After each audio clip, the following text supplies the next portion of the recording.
She got the last notification on a Tuesday morning in November, standing in the break room at a logistics company where she scheduled freight routes for a living.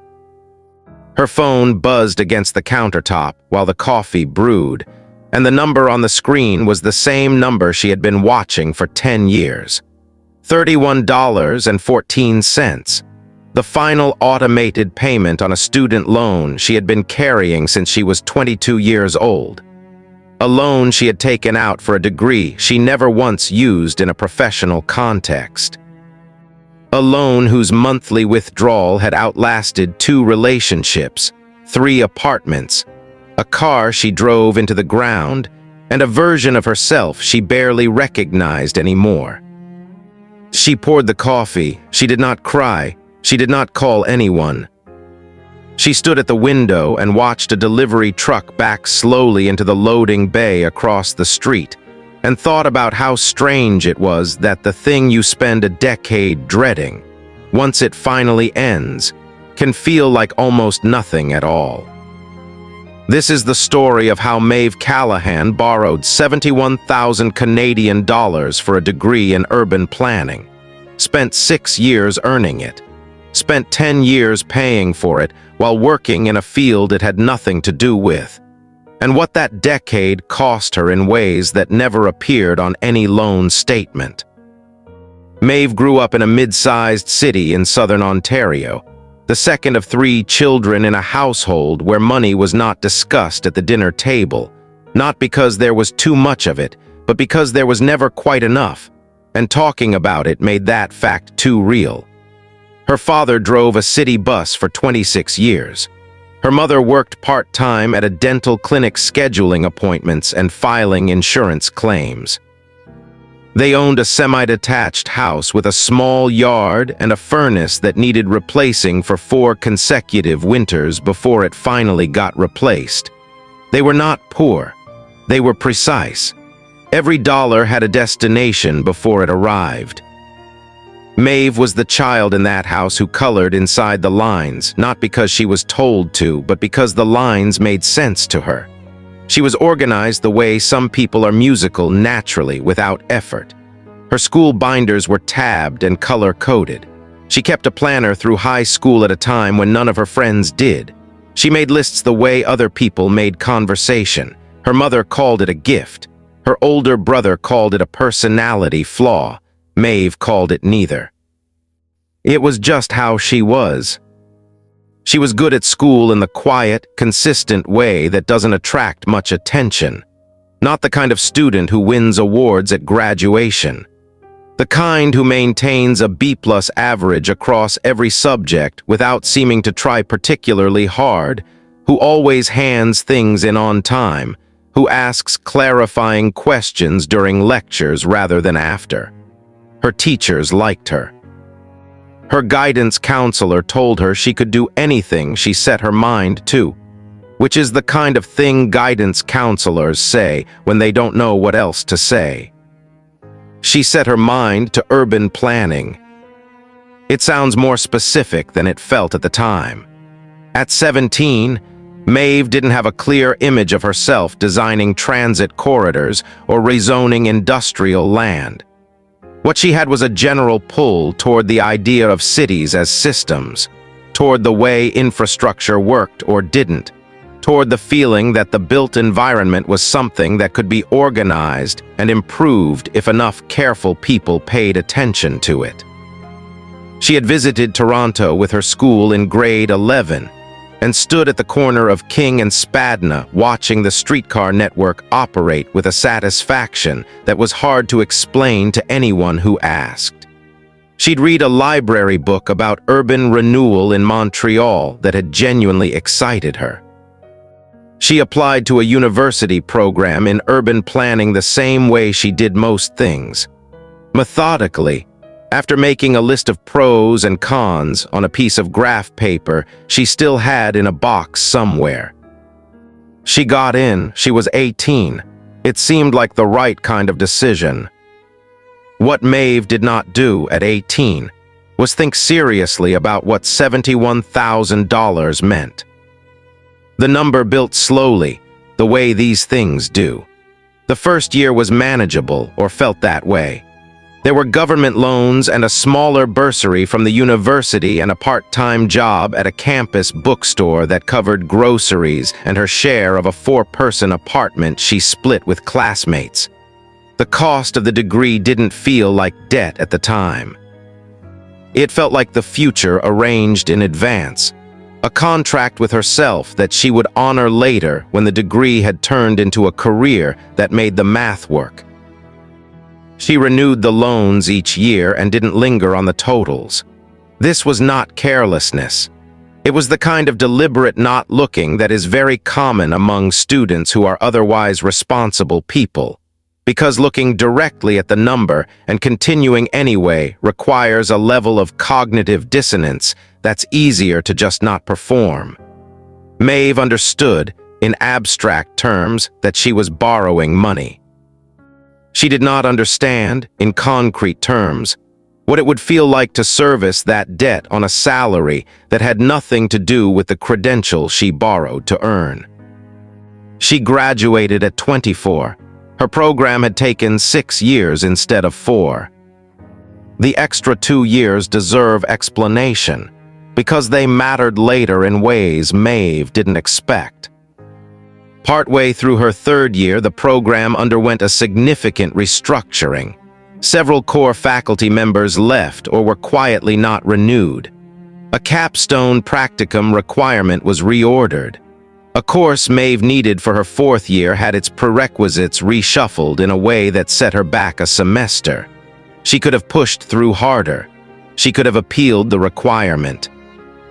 Instead, she adjusted her timeline, added a minor in environmental studies that she told herself would strengthen her resume, and graduated 2 years late with a more expensive degree and a set of qualifications that were perfectly reasonable on paper.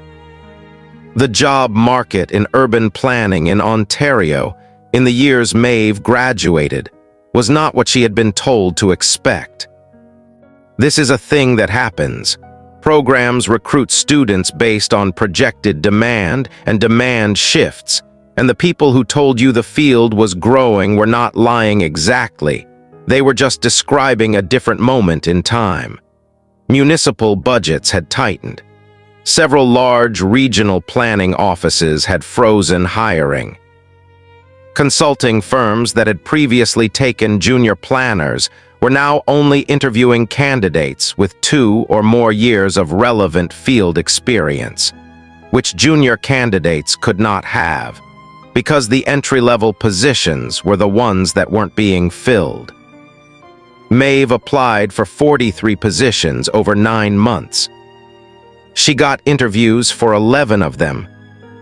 She received one offer for a 12-month contract position with a regional planning authority 3 hours from where she lived, at a salary that would have covered rent, groceries, loan payments, and very little else. She turned it down.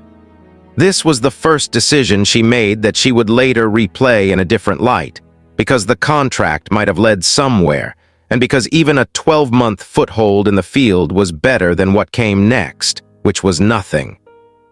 She moved back to her parents' house temporarily. The temporary lasted 14 months. Her father didn't say much about it. Her mother made a large pot of soup every Sunday and kept the freezer stocked with it, which was its own kind of language. Maeve slept in her childhood bedroom with the same curtains she'd had at 14 and lay awake for portions of the night, thinking about the loan balance and the interest accumulating on it, and the fact that her grace period was going to expire in 4 months. She applied to anything she could find that would pay her enough to start making loan payments. She got a job coordinating shipping logistics for a mid-sized distribution company based in her city. The work was organized around spreadsheets, communication, problem-solving, and the management of moving parts, which Maeve was good at, not because of urban planning, but because of herself. She was hired at a salary of $42,000 annually. She rented a 1-bedroom apartment. She set up automatic loan payments at the minimum required amount and did not look at the total balance for approximately 8 months because the number made it difficult to sleep. The loan balance when she started making payments was $68,400. By the time she had been making payments for 8 months, it was $66,000 and change. She did the math on what the balance would be after 5 years at the minimum payment and sat with that number for a while before she recalibrated her budget and added an extra $200 a month to the payment. She did not tell anyone at work about the debt. She did not tell most of her friends. She had a colleague named Priya who she eventually became close enough to admit it to, and Priya's response was a long pause followed by the quiet observation that she also had significant student debt. From a marketing degree, she used roughly 30% of the time. This was somehow comforting in the specific way that shared suffering is comforting, which is not very comforting at all, but is still better than feeling alone in it. Maeve was 25 when she started the logistics job. She was competent quickly. The company ran on systems and Maeve understood systems. Within 18 months, she had been promoted to a coordinator role with additional responsibilities and a salary bump to $49,000. The work was not what she had imagined doing at 17 standing at a streetcar stop in Toronto. But it was not nothing. She was good at it. Some days that was enough. She put every raise toward the loan, not all of it because that would have been unsustainable, but a meaningful portion. When she was 27, she put her annual tax refund, $1,200, directly onto the principal. When she was 28, she sold her car and bought a cheaper one and put the difference, $3,000, onto the loan.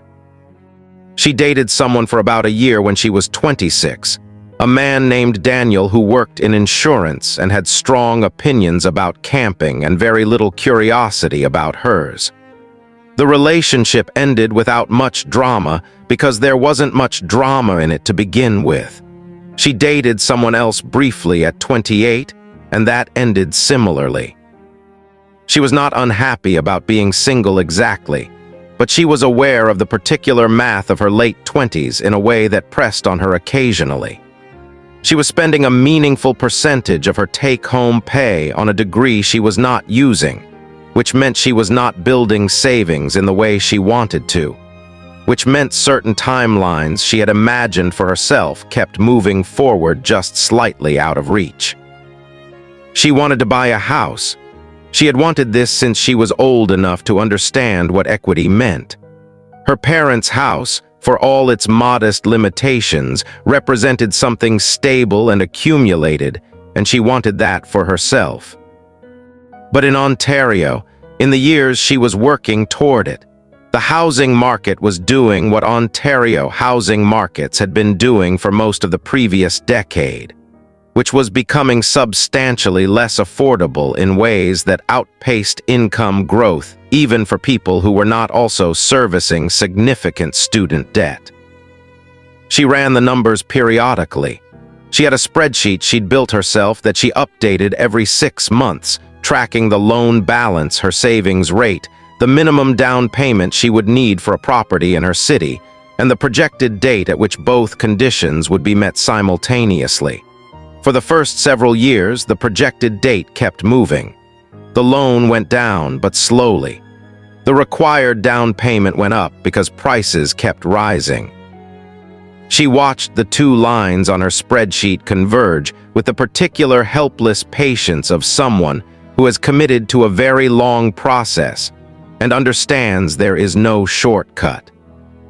The loan balance crossed below $50,000 when she was 29. She noted this in her planner with a small check mark and said nothing to anyone and felt a quiet relief that lasted approximately 1 evening before the number started moving again, and she resumed watching it. Here is where something shifted. Not dramatically, not in the way that makes a good moment for a movie, just a gradual reorientation that happened over the course of several months when Maeve was 31. The company had expanded. She had been promoted again, this time to a senior operations role, managing a small team and overseeing a larger portion of the freight network. The salary was now $63,000 annually, and the work had begun to feel like something she was genuinely good at in a way that was distinct from simply being capable. She was good at managing people. She was good at anticipating problems before they became crises. She was good at the systems that kept things moving, and the people in her team tended to stay, which in logistics was considered a significant achievement. She had a manager named Gord, a broad, quiet man in his mid-50s who had built his career entirely in distribution, and who communicated primarily through email and occasional very dry observations that she came to recognize as encouragement. He told her once, during a performance review, that she had the instincts of someone who had spent 15 years in the field, and she didn't know if that was a compliment about her ability or a comment about how she carried herself, and she decided it didn't matter. She began to wonder, around this time, what exactly she thought she was waiting for. This was the question that stayed with her through the winter she turned 31. She had spent 6 years training for a profession she had not entered. She had spent the following 6 years servicing that choice financially while building a parallel career that had nothing to do with it. The degree was framed and sitting on the floor of her closet, literally on the floor, because she had never gotten around to hanging it and eventually stopped planning to. She was not bitter. She wanted to be accurate about that because bitterness would have been easier in some ways. What she felt was more like a slow, honest accounting of what had happened and what it had cost, and a growing uncertainty about the story she had been telling herself, which was that the degree was eventually going to matter, that she was temporarily working in logistics while the planning career waited for a better moment. The better moment had not come. She was 31. The loan balance was $34,000.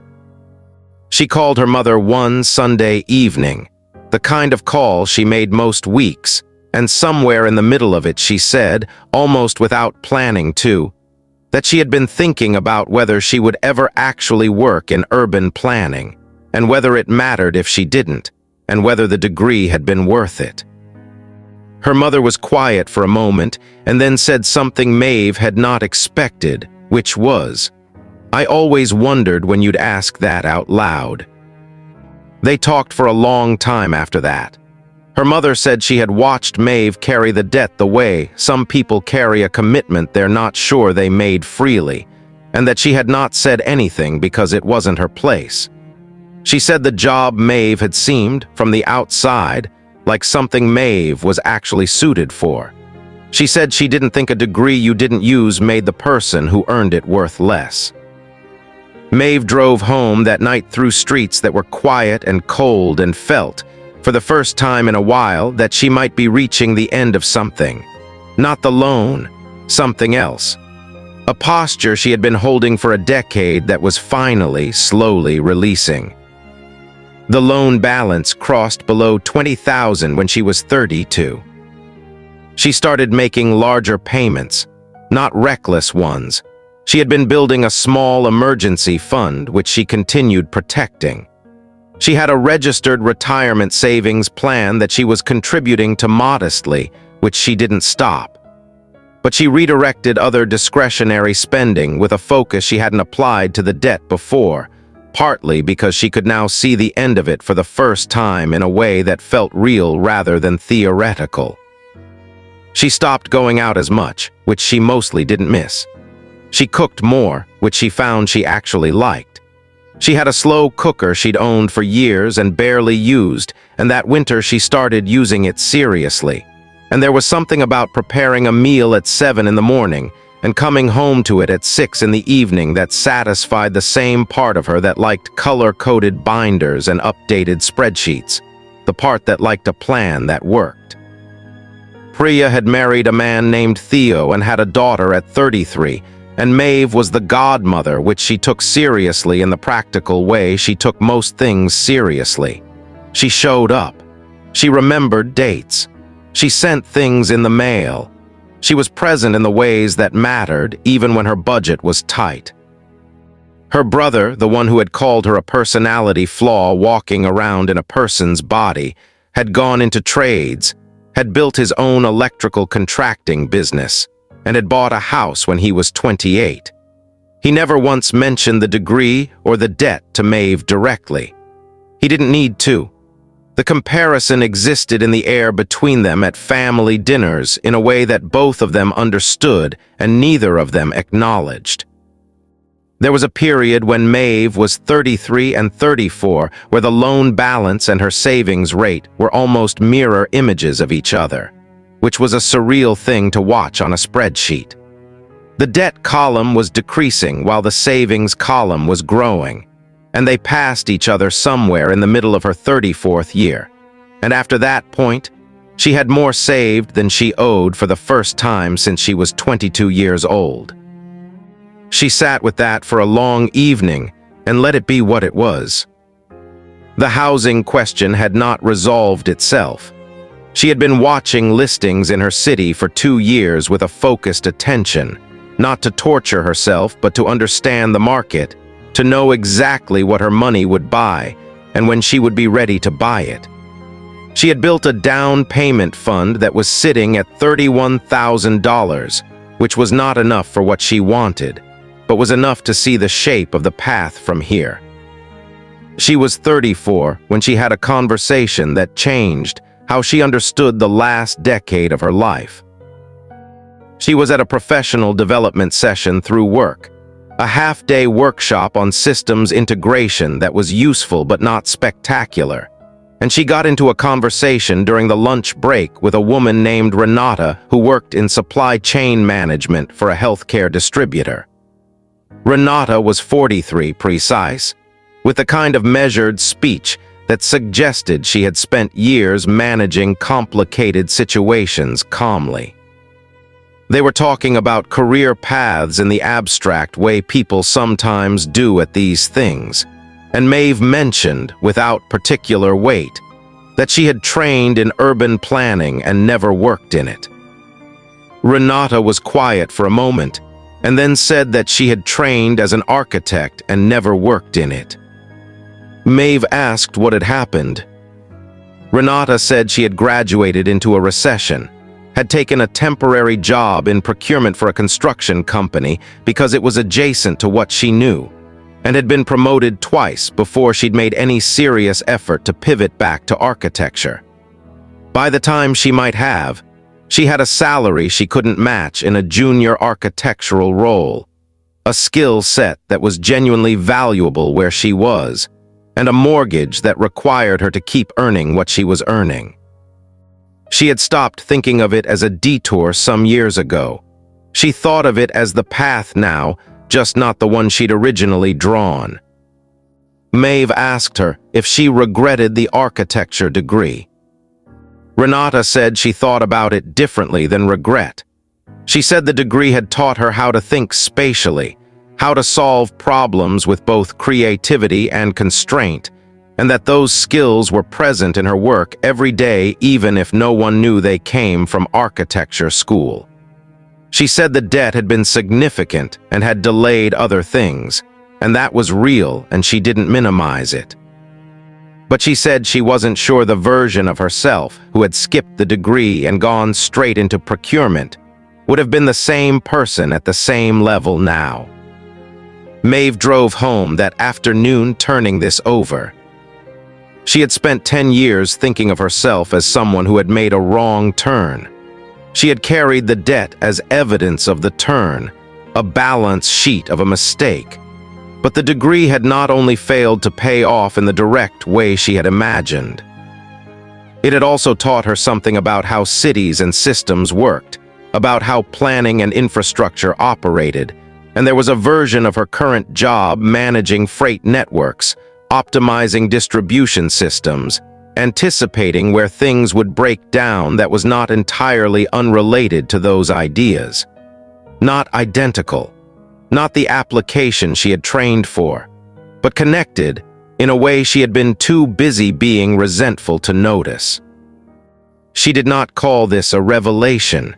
She was not someone who used that word without irony.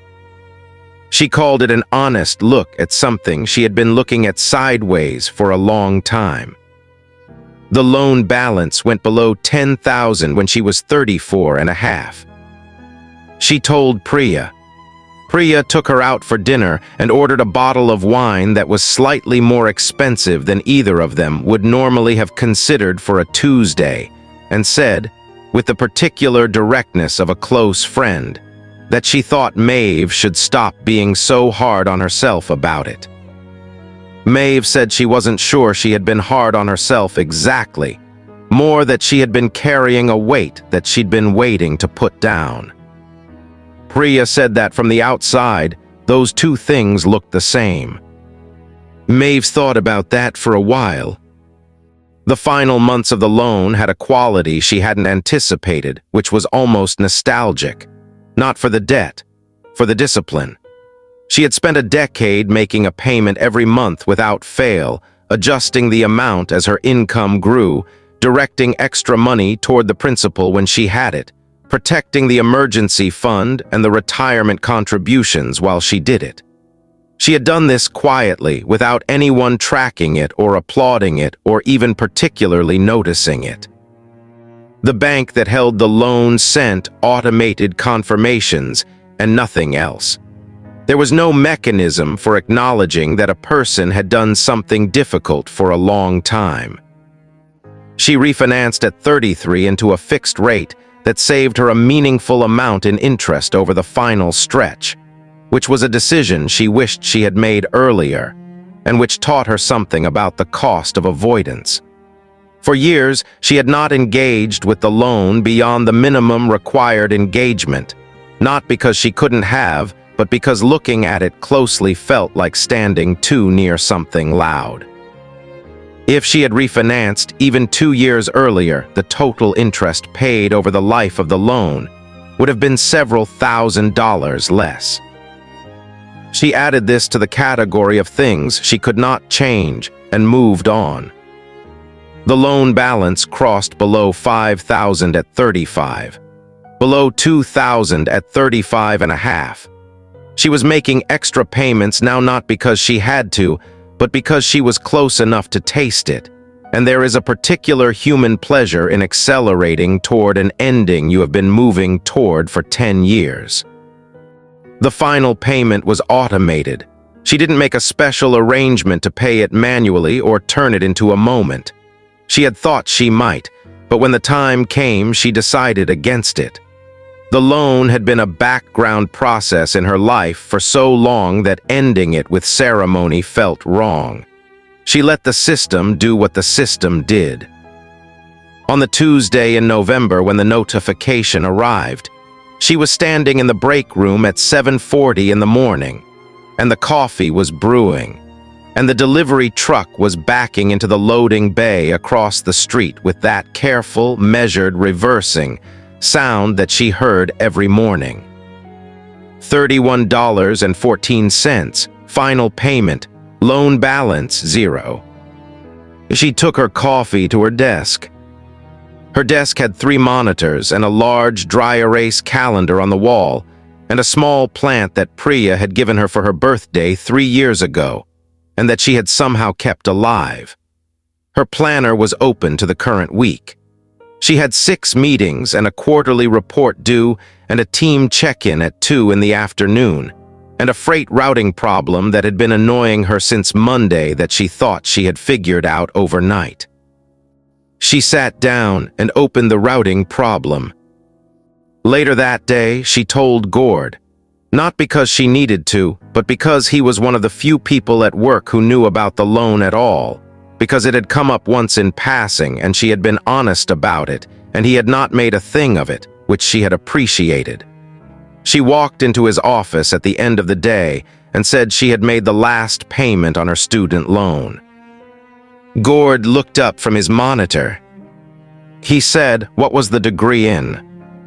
She said, "Urban planning." He was quiet for a moment, and then he said, "And here you are." She said, "And here I am." He nodded and went back to his monitor. She walked out. And here she was. She was 35 years old. She had a salary of $68,000, which would increase in the spring to $72,000 when her performance review landed, and the promotion that had been in progress for several months was finalized. She had $44,000 in her registered retirement savings plan and $17,000 in a tax-free savings account. She had $26,000 in a down payment fund that she had been building in parallel to paying off the loan. She had no consumer debt. She had a credit score of 811, which she had built slowly and with great care from the ordinary, consistent behavior of a person who pays things on time, every time, without exception. She did not own a house yet. The market in her city remained what it had been for years, which was expensive in ways that were structurally difficult, and the down payment she had was enough for what she could responsibly carry, but not yet for what she actually wanted, which was a specific kind of semi-detached house in a specific kind of neighborhood with enough room for a small yard. She had been watching a particular street for 2 years. She knew the average price per square foot. She knew the school district catchment area, which mattered to her even though she didn't have children, because it mattered to resale value. She knew when properties typically came available. She had a mortgage broker she had met with twice, and a pre-approval she kept updated. She estimated she was 18 months from being ready. She was probably going to be right about that, because Maeve was usually right about estimates. What she had not expected was the feeling that came in the weeks after the final payment, which was not relief exactly, but something more complicated. A kind of cognitive silence where the low-level hum of the debt had been.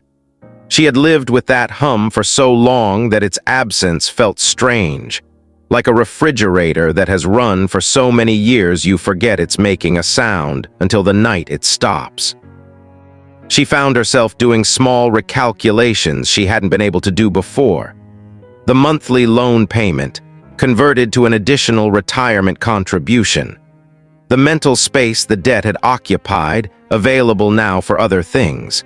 She had been a person who serviced a significant obligation for a third of her life, and she was now, for the first time since young adulthood, only responsible for the ordinary financial weight of being a person, which felt almost lightweight by comparison. She went home one evening in the week after the final payment and got the degree out of her closet. It was still in the cardboard tube it had been mailed in, which was slightly embarrassing. She slid it out. It was printed on thick paper with the university seal and her name in a formal font, and it said what it said, and she looked at it for a while. She was not sure what she was feeling, something in the range of acknowledgement. Here was the document that had cost her $71,000 and 6 years, and a decade of monthly payments. Here was the piece of paper she had never once presented in a professional context. Here was the thing she had borrowed against her future to earn, and then carried forward into a future that hadn't needed it. She sat on the floor of her bedroom and thought about the 18-year-old who had made a list of pros and cons on graph paper, and decided this was the right direction. She did not think that girl had been wrong, exactly. She thought that girl had been working with the information she had, which is all anyone ever does. She thought that girl had been organized and earnest, and had wanted something that seemed worth wanting, and that the cost of wanting it had turned out to be different from the cost she had projected, and that this was a thing that happened to a lot of people. She thought about Renata, the woman from the workshop, and the architecture degree hanging somewhere in her past. She thought about Priya and her marketing degree, used 30% of the time.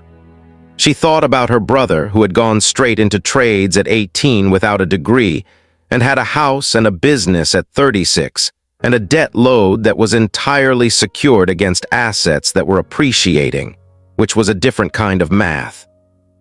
She thought about the question she had never quite stopped asking herself, which was whether it had been worth it.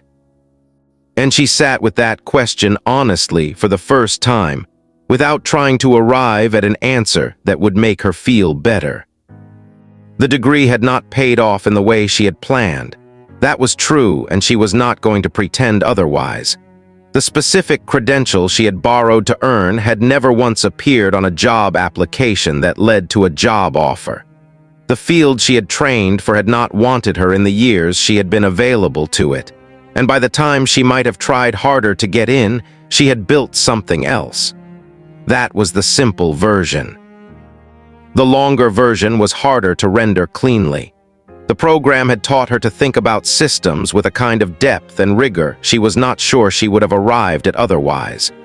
The years of study had introduced her to ideas about planning and infrastructure and how environments shaped behavior that she genuinely found interesting, and that interest had not been wasted even if it had been redirected. She was not a planner, but she was someone who planned. These were not unrelated things. And the debt. The debt had been a 10-year education in a different subject entirely, which was what it meant to service a serious financial obligation on an average income while still trying to build a life. She knew how to manage a budget under constraint in a way that was experiential rather than theoretical. She knew how to make a plan and hold it for a long time without external support. She knew the cost of avoidance, the value of refinancing, the compound difference that an extra $200 a month made over a decade. She had not intended to learn these things. She had learned them anyway. She put the degree on her desk. Not on the floor, on the desk. She didn't hang it. She wasn't sure she ever would. But she put it somewhere visible, which felt like a different kind of accounting than the one she had been doing. The weeks after the final loan payment had a particular texture that she hadn't anticipated. There was the cognitive silence, the absence of the hum. But there was also something adjacent to grief, which surprised her because what was there to grieve? The debt was gone. The payments were done.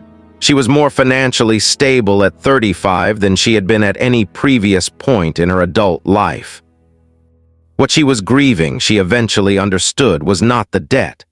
It was the story that had organized the last decade, the story in which she was waiting, in which the degree was unresolved business, in which the logistics job was a temporary arrangement, and the real career was still out ahead somewhere. That story had structured her sense of herself for a long time. Without it, she had to find a different way to understand where she was and what it meant. She was 35. She was a senior operations manager at a distribution company. She was good at her job and her team respected her, and the work was satisfying in the specific, unglamorous way that work is satisfying when it runs on competence and consistency rather than passion or prestige. She was not doing what she had planned to do.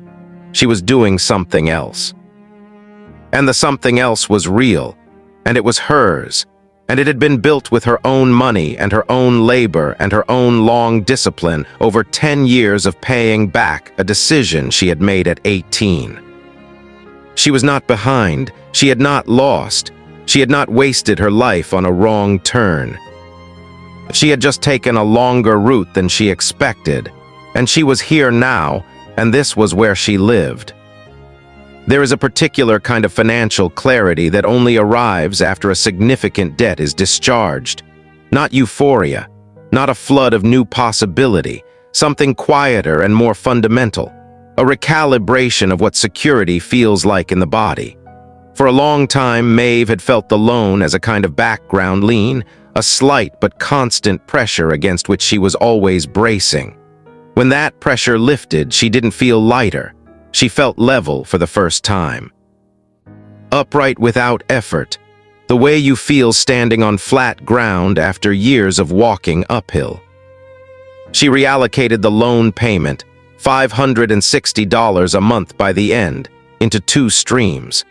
$320 went to an accelerated down payment fund. The remaining $240 went into her retirement account, increasing her annual contribution by nearly $3,000.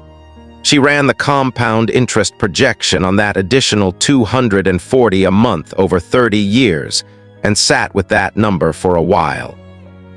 She was not going to recover the interest she had paid on the student loan, but she could build forward from here, and the build was not nothing. She called her mother that Sunday. Her mother asked how she was doing. She said she was doing well. She said she had paid off the loan. Her mother said she knew because Maeve had told her the week before, and Maeve said yes, but she was saying it again because it still felt strange to say. Her mother said, "Good. And then, are you happy?" And Maeve thought about it honestly and said, "I think so." And her mother said that was enough. That was more than enough. 18 months later, Maeve made an offer on a semi-detached house on the street she had been watching for 2 years. The house had a small yard. The furnace was 3 years old.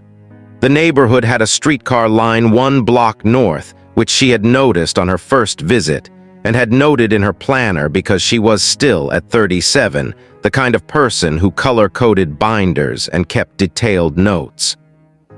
The offer was accepted at $12,000 below asking, which was an outcome she had negotiated with a calm and precision that briefly impressed even herself. She sat in the empty living room of the house on the day she got the keys, on the floor because there was no furniture yet, with a cup of coffee she had brought in a travel mug because that was the kind of thing she thought to do. She looked at the room. She looked at the window that faced the small yard. She thought about the loan. She thought about the degree in its cardboard tube, now sitting on a shelf in the apartment she was leaving, which she was going to pack tomorrow with the same methodical attention she applied to everything else. She thought about the 18-year-old with the graph paper and the list of pros and cons. She thought, "It's okay, I'm here. It took a long time and it cost more than I thought it would, and here I am." She drank the coffee. There are several million Canadians carrying student loan debt right now. A significant portion of them are working in fields that have little or no relationship to the credentials they borrowed to earn. Some of them know this and have made a kind of peace with it. Some of them are still waiting for the career that was supposed to justify the debt, and that wait is stretching in ways they hadn't planned for. Some of them are 23, and some of them are 40, and the interest is running on all of it quietly, the way interest always runs. The question Maeve spent a decade not quite asking herself is the question that sits underneath most of these stories. Not was the degree worth the cost as advertised, but what does it actually mean to borrow significantly against a future self, and to discover that future self turned into someone different from the one you were borrowing on behalf of? That is not a question with a clean answer. It is a question that tends to arrive at the end of a long decade, in a break room on a Tuesday, with a notification on your phone and coffee still brewing. What Maeve could tell you now at 37, standing in her own backyard with the streetcar running 1 block north, is that the debt was real and the decade was real and the cost was real. And that the person who paid it month after month, quietly and without applause, in a field she hadn't planned to enter, building a life that didn't match the original blueprint, that person was also real. And more capable than the 18-year-old with the graph paper had imagined, which might be the most expensive lesson a person can learn, and which was, in its way, worth something. If you think about money and the long cost of the choices we make for ourselves when we are young and certain, you already understand what this story is about. You belong in this conversation. Stay close.